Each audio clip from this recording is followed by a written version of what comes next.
Hi friends, તમને યાદ છે જ્યારે આપણે લોકો નાના હતા ત્યારે આપણી પાસે સ્કૂલમાં એક રફ બુક લઈને જતા ને સ્કૂલમાં જે કઈ વસ્તુઓ આપણને ટીચર લખાવે એ આપણે રફ બુકમાં લખી લઈએ અને પછી ઘરે આવીને ફેર બુકમાં સારા અક્ષરે લખીએ. આવું આપણે બધા કરતા. લાઈફમાં પણ આપણે આવું કરીએ છીએ કે લાઈફના સારા મોમેન્ટ્સ, લાઈફની ખુશીઓ કોઈને એપ્રિશિએટ કરવાનું, આ બધી વસ્તુઓ છે ને આપણે પોસ્ટપોન કરીએ છીએ.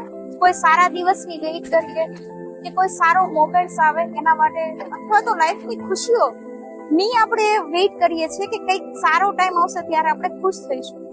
એટલે લાઈફમાં આપણને પોસ્ટપોન કરવાની હેબિટ થઈ ગઈ છે. તો ખરેખર તો લાઈફની ખુશી છે ને આજમાં જ છે. અત્યારની આપણી લાઈફ એવી છે કે આપણે લોંગ વીકેન્ડ કે હોલિડેઝની વેઇટ કરીએ છીએ આપણી લાઈફને જીવવા માટે, લાઈફનો આનંદ માણવા માટે. પરંતુ આપણને અત્યારે જે આપણું વર્તમાન છે ને એનું નામ પ્રેઝન્ટ એટલે જ છે કે ભગવાને આપણની આપેલી આપણી લાઈફની પ્રેઝન્ટ છે.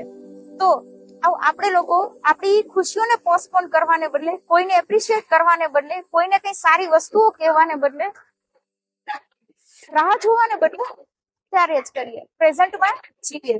જય શ્રી કૃષ્ણ.